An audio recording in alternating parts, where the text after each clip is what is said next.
पाकिस्तान बनेगा, पाकिस्तान बनेगा, पाकिस्तान। हिंगोर जामी निजी तालीमी इदारे एवरग्रीन पब्लिक हाई स्कूल जे उस्तादन शागिर्दन कश्मीरी भाइरनि सां इज़हार यकजहती तौर एवरग्रीन पब्लिक हाई स्कूल खां प्रेस क्लब ताईं स्कूल जे वाइस प्रिंसिपल सैयद साबित अली शाह, उस्ताद जावेद जाफ़र टांवरी, उस्ताद मोहसिन अली बंगरहार जी अॻवानी में हथनि में पेना ब्लैक्स ऐं झंडा खणी रैली कढी वई। कश्मीर बनेगा पाकिस्तान जा नारा हया विया ऐं वॾी तादाद में रैली स्कूली शागिर्दनि ऐं उस्तादनि शिरकत कई।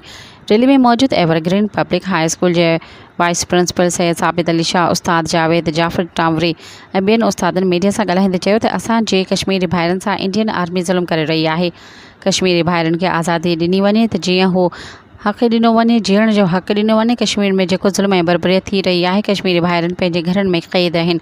कश्मीरी अवाम जी नस्लकशी कई पई वञे पर अक़वाम मुतहदा कश्मीर में मुसलमाननि ते थींदड़ ज़ुल्म ते ख़ामोश आहे। पाकिस्तान जी फ़ौज ऐं पाकिस्तान जो अवाम रत जे आख़िरी फुड़े ताईं कश्मीर जी आज़ादी ताईं साण सां हर मुआज़ ते गॾु आहिनि ऐं इहो ॾींहुं परे न आहे जो इंशा अल्लाह कश्मीर जल्द आज़ादु थींदो।